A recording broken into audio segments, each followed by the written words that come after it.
Here is something nobody in the self-help world wants to admit. Every book, every course, every motivational reel you have ever consumed about confidence, most of it is pointing you in completely wrong direction. Not slightly off, not a little misguided, completely backwards. And the worst part? The harder you follow that advice, the more confidence actually slips away from you. Like trying to grab water with a closed fist. The tighter you squeeze, the less you hold. So let's start right here, right now, with the most important thing I can tell you in the next 15 minutes. Confidence is not something you build. It is something you produce through action, through behavior, through a very specific set of daily decisions that most people are either doing completely wrong or not doing at all. Now I know what you're thinking. I've heard that before. Do the thing, feel the fear, all of that. But that is not what I'm talking about. What I'm about to show you goes several layers deeper than that surface level advice. Because the problem isn't just that people lack confidence. The problem is that people are actively destroying their own confidence every single day through habits, thought patterns, and social behaviors they don't even realize are working against them. I have spent years studying human behavior. I have worked with intelligence professionals, CEOs, executives, and everyday people who came to me completely stuck. People who looked successful on the outside, but felt hollow on the inside when it came to how they carried themselves in a room. And in every single case, the problem was never a lack of confidence to begin with. The problem was a misunderstanding of what confidence actually is. So if you have ever stood in front of a mirror trying to psych yourself up, if you have ever read a list of power poses, if you have ever tried to feel confident before doing something important, this conversation is going to change the way you think about all of it. Stay with me, because what comes next is going to feel uncomfortable before it feels useful. And that discomfort, that is actually the first sign that it is working. Let me paint you a picture. You have an important meeting tomorrow. Could be a job interview, a sales pitch, a first date, a difficult conversation with someone you care about. Whatever it is, the stakes feel real. So the night before, you do what most people do. You try to get yourself ready. You think about what you're going to say. You remind yourself to stand tall, speak clearly, make eye contact. Maybe you watch a motivational video. Maybe you tell yourself, I've got this. You try to manufacture the feeling of confidence before you walk into that room. And then the moment arrives. And somehow, despite all that preparation, the moment you actually need that confidence, it is not quite there. You speak a little faster than you intended. You fill the silence with words you did not plan to say. You laugh at something that was not funny. You agree with something you actually disagree with. And you walk out of that room wondering why. Despite all your effort, it still did not feel the way you wanted it to feel. Sound familiar? Here's what actually happened. You fell into one of two traps. And almost every human being on this planet cycles between these two traps their entire life without ever realizing it. Trap number one is posturing. This is when you try to perform confidence. You speak louder than your natural volume. You take up more physical space than feels natural. You overdo the eye contact. You laugh a little too easily. You name drop. You talk about your accomplishments before anyone asked. You push the energy in the room upward because you are trying to signal to everyone around you, including yourself, that you belong here. The problem with posturing is that it is exhausting. It is a performance, and performances require an audience. The moment the audience is gone, so is the confidence. It was never yours to begin with. It was borrowed from the reaction of other people. Trap number two is collapse. This is the opposite. Instead of puffing up, you shrink.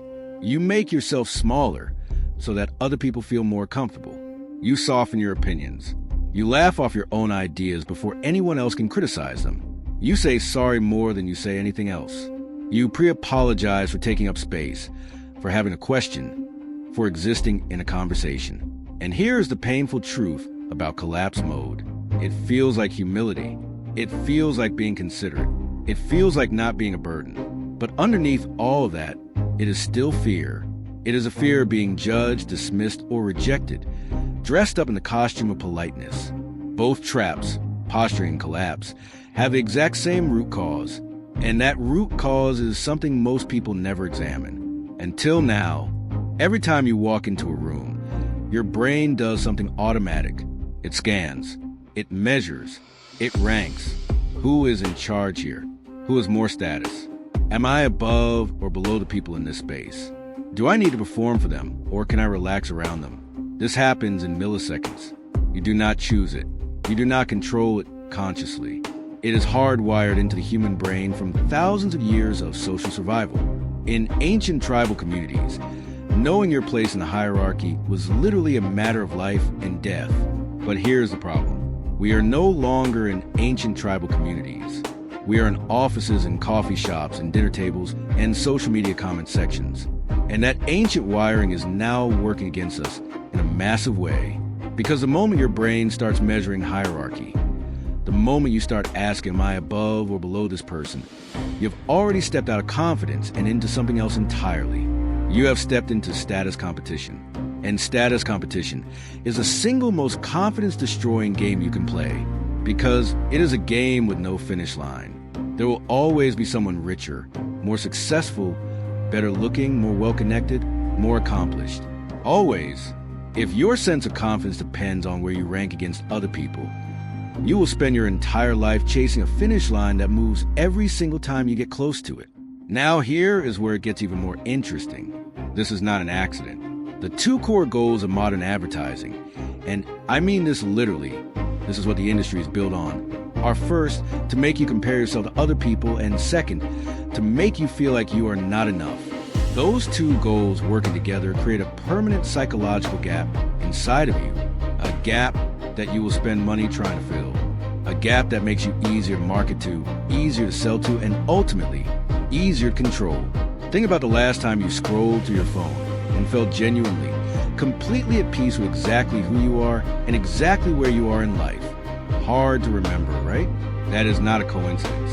The antidote to all of this, and I want you to really hear this because it sounds simple, but it is actually one of the hardest things a person can practice, is to opt entirely out of the hierarchy game. Not to win the hierarchy game, not to rise to the top of it, to opt out of it completely. What does that look like in practice? It looks like walking into a room, any room, whether it's a boardroom or a barbershop, and treating every single person you encounter with the exact same level of calm, respectful, unhurried presence. The billionaire you are pitching to and the person who drives you to the meeting. Identical energy, identical composure, identical respect. Not because you are performing a quality, but because you have genuinely stopped measuring. And when you stop measuring, something remarkable happens.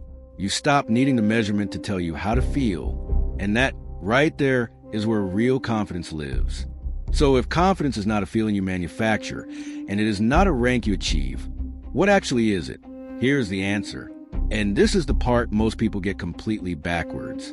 Confidence is not what you have before you do something. Confidence is what you feel after. Read that again. Confidence is the outcome of action, not the prerequisite for it. Think about it this way. I cannot tell you right now to feel sad. If I said feel sad immediately, you could not do it on command. You could think of something sad. You could try to access a memory. But the raw feeling would not just arrive because I asked for it. Emotions do not work that way. They are responses to experiences, not things we can simply decide to feel. Confidence works exactly the same way. You cannot decide to feel confident before walking into a room, but you can decide to act in a specific way inside that room. And when you act in that specific way consistently, the feeling of confidence follows naturally as a result. So what is that specific way of acting? It is called your assertive voice. And I want to be very clear about what assertive actually means, because it gets misunderstood constantly. Assertive does not mean aggressive. Assertive does not mean loud. Assertive does not mean dominating conversation or bulldozing through people's opinions. Assertive means being willing to be direct with someone, even when there's a chance it will not land perfectly. It means saying what you actually think in a calm and respectful tone without pre-apologizing for having an opinion. It means choosing your moment to speak and then actually speaking, not editing yourself into silence. Here is a simple example. Two people are in a business meeting. Someone says something that is factually incorrect. Person A immediately jumps in, oh, actually, I could be wrong, but I think the numbers might be a little different from that. So sorry if I'm misreading this. Person B waits. lets the moment breathe, and then says calmly and clearly, "The data actually tells a different story. Let me show you." Same correction, completely different energy. One person sounds like they are apologizing for knowing the answer. The other person sounds like someone worth listening to. And here's the thing. Person B did not feel confident before they spoke. They chose to speak assertively. And that choice, made consistently over time, is exactly what builds a feeling of genuine confidence from the inside out. You do not wait for confidence to speak. You speak, and confidence shows up after. There is also one more piece to this that is absolutely critical. Truly confident people are the ones most comfortable saying 3 words that insecure people can barely get out of their mouths. I don't know. The person who needs to have all the answers, who fills every silence with noise, who cannot admit uncertainty. That is not confidence. That is anxiety wearing a costume.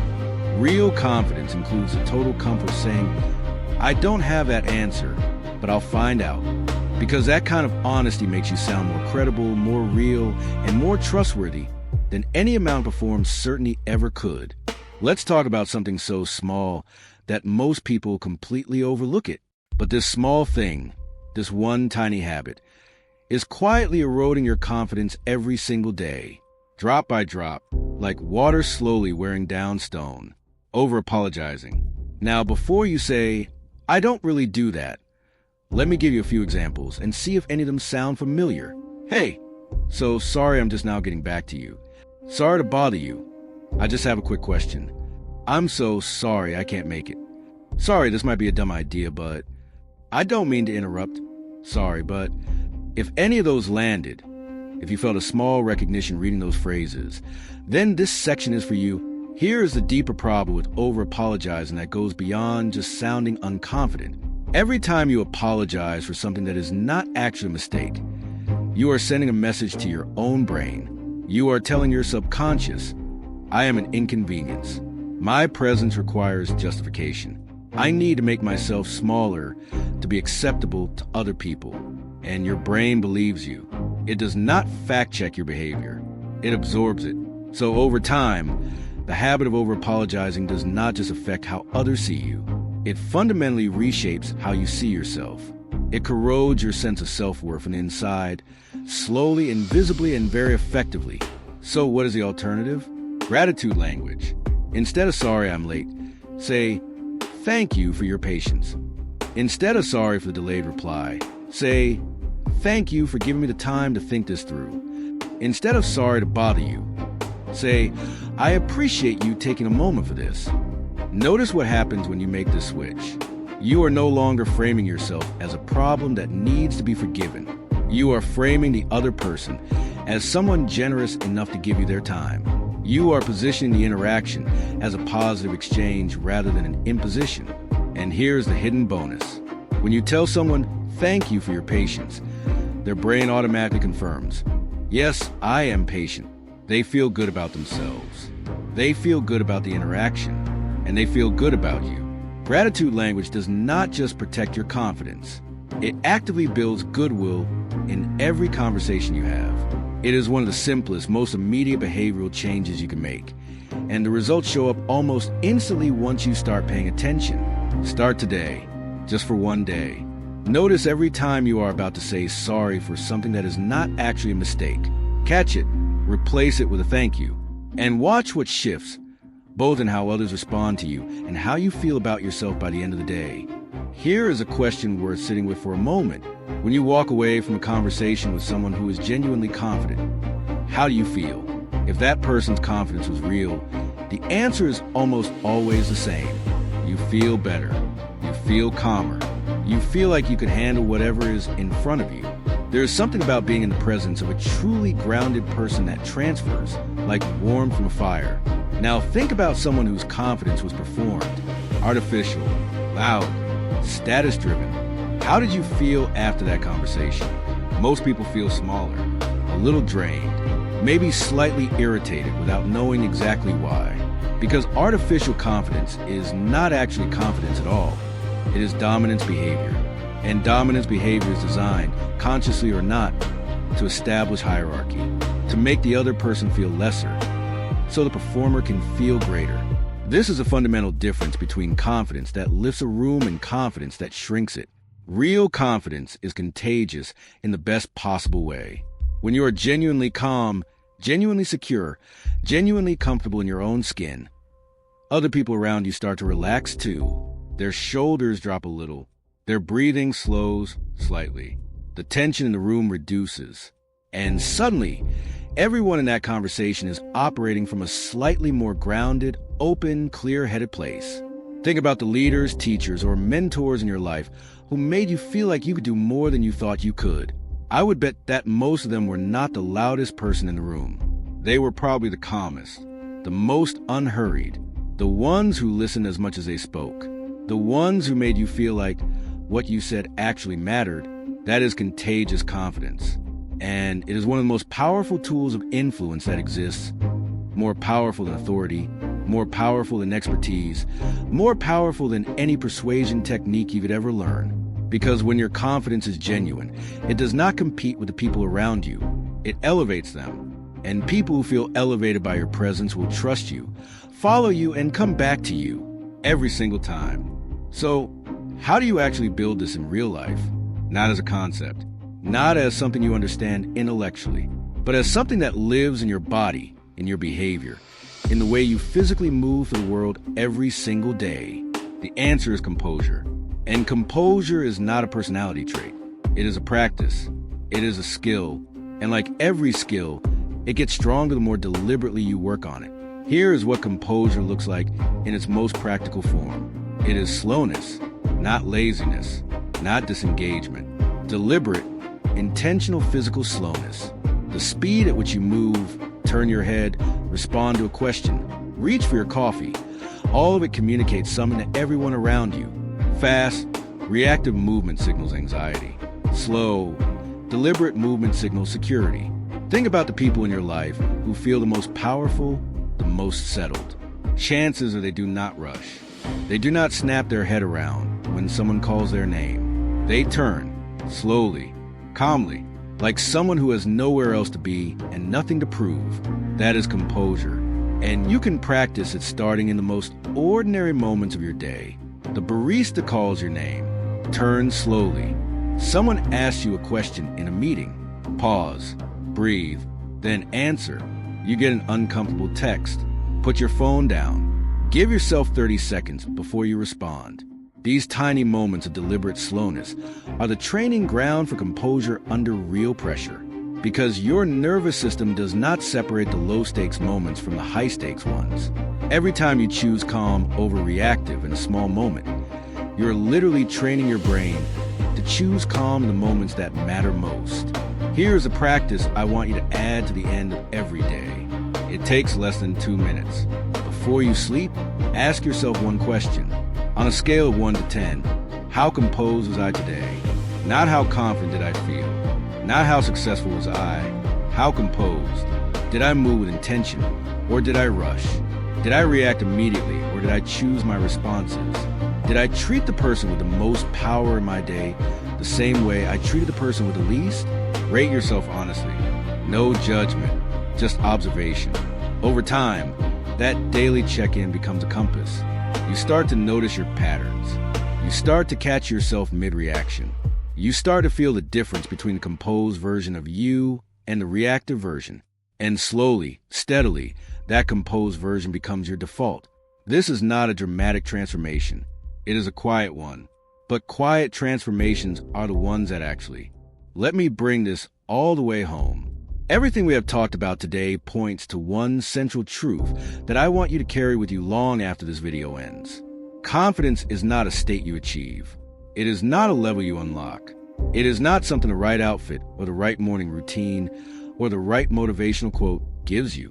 It is not waiting for you on the other side enough success or enough accomplishment or enough external validation. Confidence is a byproduct. It is what happens when you consistently choose to act with composure, speak with assertiveness, and stop measuring your worth against the people around you. The person who walks into a room quietly and leaves an impression. They are not confident because life gave them reasons to be. They are confident because they stopped needing reasons. They made a decision. somewhere along the way, to treat their own presence as something worth owning, not something to apologize for, not something to perform, not something to prove, just something to be. And here is the final thing I want to leave you with. The bravest thing you can do in a world that is constantly trying to make you feel like you are not enough is to decide that you already are, not because everything is perfect, not because you have figured it all out, but because you are willing to show up, speak honestly, stay composed, and keep moving regardless of whether the room agrees with you. That is not arrogance. That is not ego. That is the quietest, most powerful form of confidence that exists. You do not build it. You practice it every single day, in the small moments, in the ordinary conversations, in the way you move and speak and choose to respond when life pushes back. Start there. Start small. Start today. And watch what happens.